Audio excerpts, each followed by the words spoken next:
Butchie opened the car door and grabbed the driver's arm. "Out of the car, bitch," he said, pulling her out and knocking her to the asphalt. He jumped in the driver's seat and sped away with his ride for the day, a red 4-door sedan, nothing fancy, but nothing that would get noticed, either.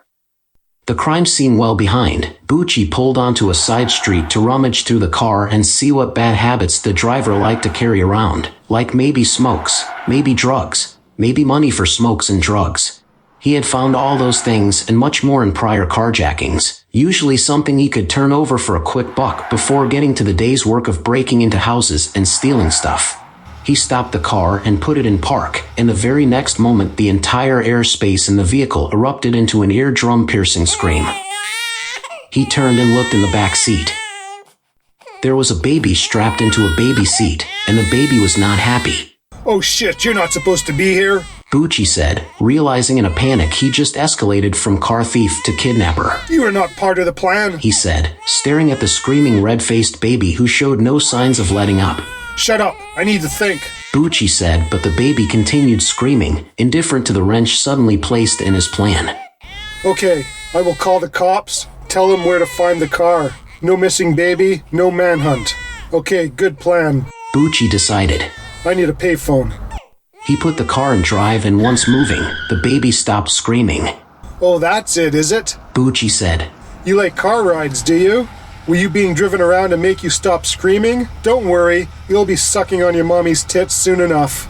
Butchie spotted a payphone and pulled up alongside, steeling himself for the scream that would, and did, come when the car stopped. He pushed on the door to get out fast, but it was stuck. He leaned on it again, harder, but it would not open. He tried the lock, up, down, nothing. He tried the window, nothing. He slid over to the passenger side, same result, neither door nor window would open. All the while, the baby continued to scream. "Shut the fuck up, you little shit!" Butchie yelled, reaching into the back seat and trying the 2 doors. They were not going to let him out, either. Frustrated, he raised a hand to slap the screaming baby but brought it back down. Suddenly, the air conditioning that had been keeping the car cool started blasting out heat, quickly turning the car into an unbearable sauna. The temperature controls did not respond. "Okay, this is seriously fucked up," Butchie said, and kicked at the windows. He was not a small man, but the windows held firm. Butchie was trapped in a sweltering car with a screaming baby. He put the car in drive, heading back to the intersection where he carjacked it in the first place. Once in motion, the baby stopped screaming and the car's air conditioner started working normally again. The windows and doors, however, remained stubbornly locked tight. He would return the car, say he chased after the bad guy, and caught him and took the car away from the thief, and was returning it and maybe actually come out of it a hero. Whatever the case, it would be a better fate than if he was charged as a kidnapper. Not having paid attention to anything beyond trying to open the doors and windows during the return trip, with the intersection close, Butchie now paid attention to his surroundings and saw the world had changed. Not just had changed, but had been destroyed. Buildings were in ruin. Lampposts bent from having rusted through. Abandoned vehicles rotted all around. As he slowly rolled through the ruins of what had been a busy intersection mere moments before, the only thing Butchie could think to say was, "What the fuck happened here?" He stopped the vehicle and the baby started screaming and the heat started blasting. Butchie turned to the baby in the back seat. "This has something to do with you, doesn't it?" Butchie said, his mouth sneering and his drug-ruined mind not really comprehending. Whatever happened outside the car was not natural and it had to do with the baby. Butchie saw that. It was fate that brought Butchie and the baby together, and they were brought together for Butchie to make things right.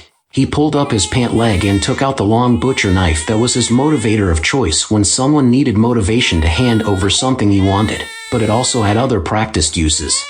He had been a butcher at one time, but hard drug use had messed with his mind, and all he had left from that era was the knife and the nickname. He believed the only way out of the car was to kill the screaming baby.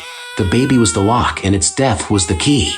Without hesitation, Butchie leaned over the seat and plunged the knife into the baby's chest. But the screams did not stop. They only grew louder and more painful to his ears. Butchie fell back, hands over his ears, trying to block out the pain and humiliation of a wasted life screaming at him from the past. He turned away from the back seat and the crying undying baby, and placed his hands on the steering wheel, his flesh searing from how hot it had become. Unflinching, Butchie put the car in drive and began rolling away the first miles of his eternity.